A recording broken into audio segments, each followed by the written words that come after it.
All right, YouTube, we're just doing an oil change on the 17 Ram 3500. This is for any of the 6.7 Cummins,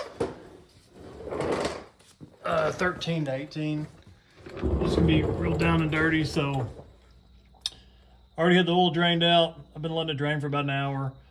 Warmed the truck up, pulled it in, let it sit for about 20 minutes, and then went ahead and started draining the oil. And I like to drain it for about an hour, just make sure everything comes out of it. I don't have anything left over. And that's just a 3/8 drive ratchet to get that drain plug out.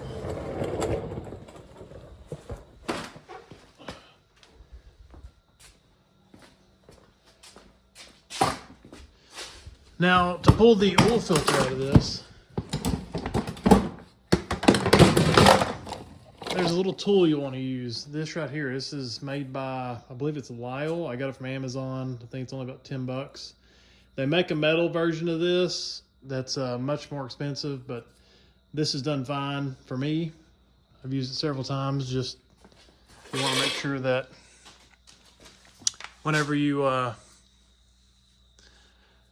put it on there that you don't have it cross-threaded, because it will leak if you cross-thread it, because Ram wants you to pour this out. There's like a little built-in funnel underneath here, but either way, it makes a huge mess, gets all over your axle. This is the best way to do it. Also, to pre-fill your filter, I've tried different ways. I've tried putting the filter with oil in it in a Ziploc bag. That doesn't work. That still makes a huge mess. So really, this is the only way to go, is with this right here.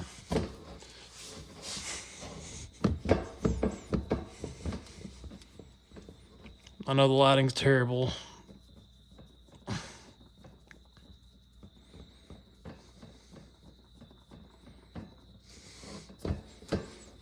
What you want to do is get this oil filter to come down. Make sure you drain all your oil before you even attempt this, because if you don't drain it all, it will pour out of this filter.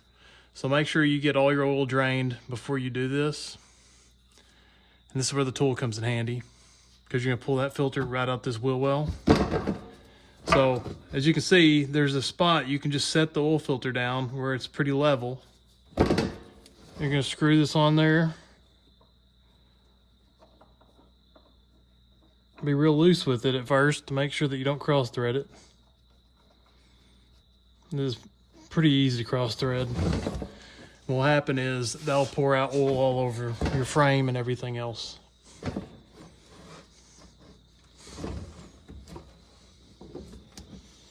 Now, I've got bigger boost tubes, which makes this more difficult. If you have the factory ones, you're not going to be hitting this boost tube right here. You're not going to run into that. It'll come out much easier. But for me, you just got to pull it out the best you can. Usually this like coolant line will get in your way, but you just gotta, it will come out. There we go. Like I said, much easier if you don't have those bigger boost tubes. I think those are 3.5-inch boost tubes.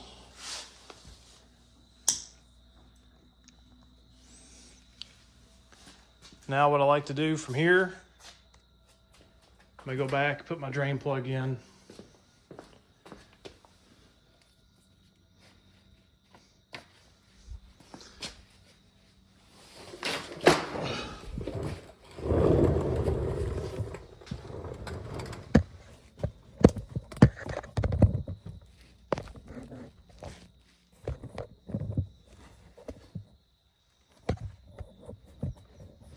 Oh, bear with me, this thing is not wanting to set up. There we go.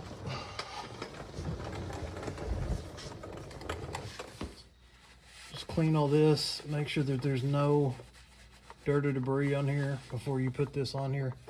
You can't over tighten these. These things have a built-in gasket onto the drain plug.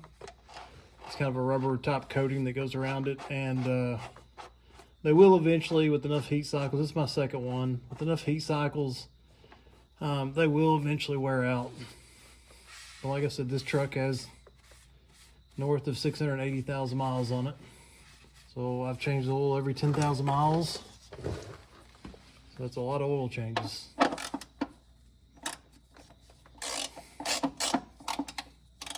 I'm getting it pretty tight. I'm not like overdoing it though.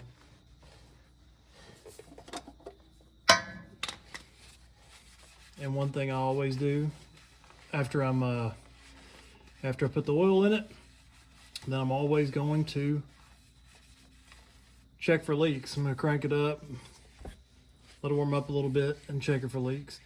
One other thing you can do is you can always just look if you got one of these drip pans and see if you're right at 3 gallons to make sure you get all the oil out. Or if you're, you know, if you didn't check your oil, you can see if you've been burning oil. So that's always a good idea. But now, let's go pre-fill that oil filter.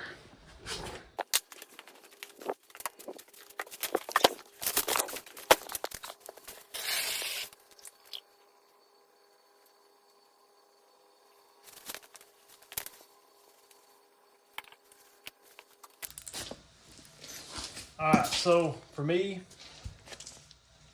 personally, I always use these Mopars, oil filters, or Fleet Guard. I've never used anything else other than Mopar and Fleet Guard the entire life of the truck. And then as far as oil goes, I've always used Rotella, whether it's T4, T6. Usually the T6, but there's been times that I've used the T4 as well. I know they say don't go back and forth, and I usually don't. Usually I'll just run the T6, and usually it's the 1540 until wintertime, then I'll run the 540. But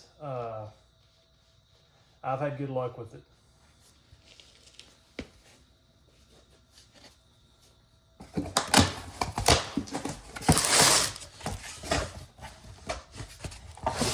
Now, one thing that I found that's easiest for me is to pre-fill these filters, because you want to pre-fill them as per Cummins. Pre-fill these filters, and usually what I'll do is I can keep it in the box, and that'll somewhat keep it from falling over. Not always, but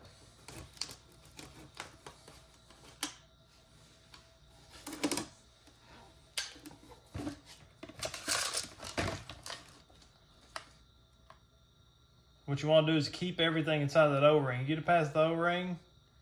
If it overflows past the O-ring, then there's another little groove in this filter, and that'll kind of make a mess. So just fill it up slowly. You'll think it's full. It's not. It will have to go back down. It'll soak into that filter.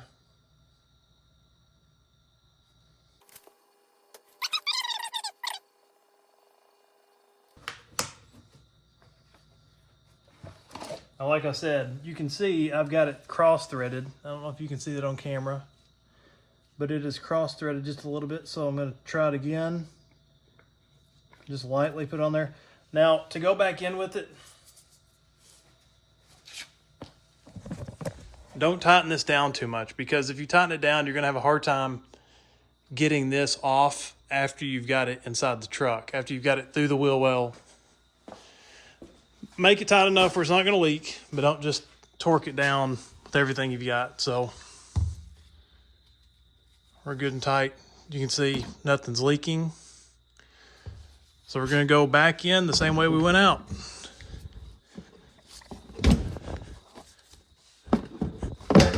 Like I said, these are kind of a pain. These boost tubes, I really don't know if they did much difference. I couldn't really tell a huge difference. It's just on the factory boost tubes. If your boot goes out, you basically have to cut the boot off. They're not like you can't just replace them.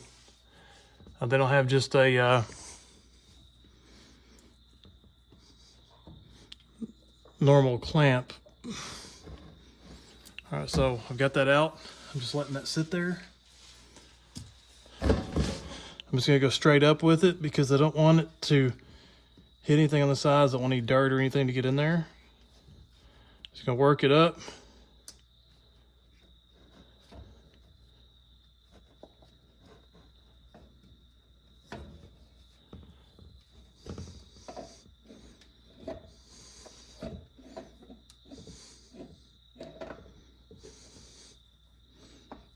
and you'll feel it start to thread on there pretty easily.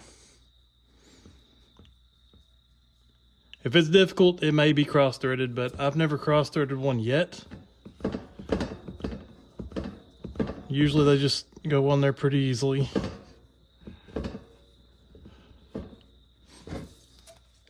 Oh. Got to use the other hand.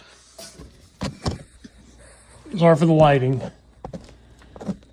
We may redo this video one day and have some better lighting.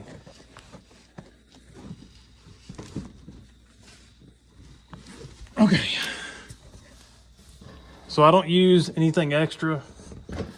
My reference is, if I can usually see, for whatever reason with my truck, when I see this little symbol right here, let me try zooming in.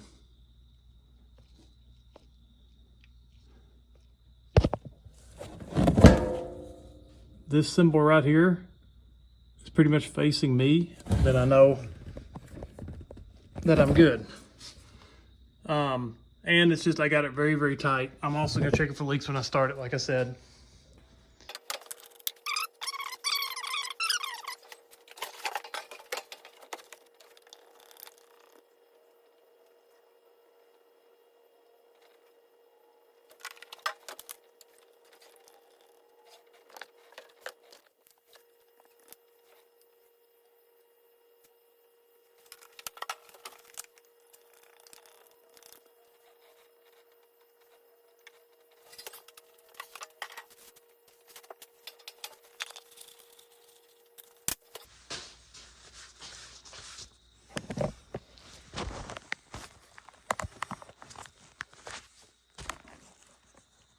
All right, so that's it.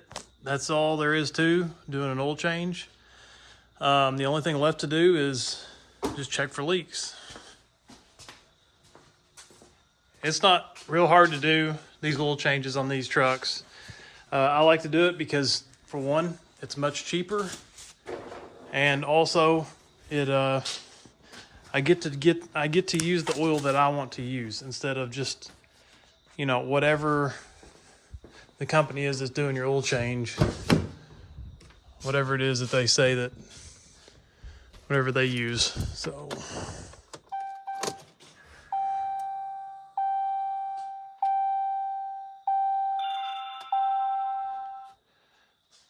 right now you can go over here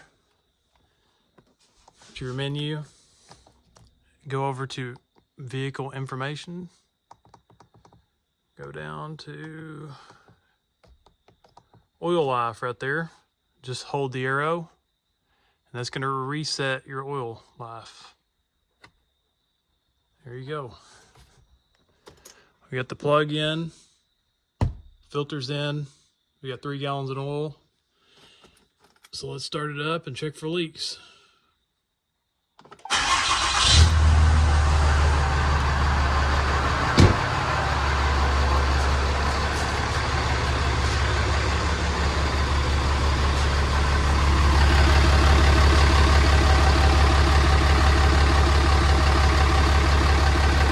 Well, there's nothing leaking out of the filter.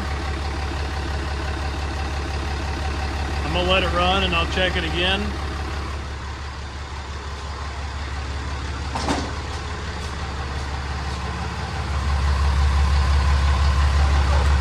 Let's check this plug.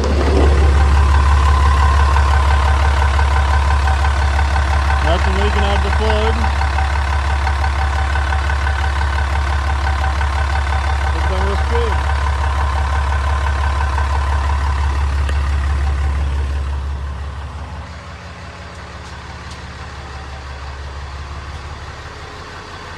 All right, thanks for watching.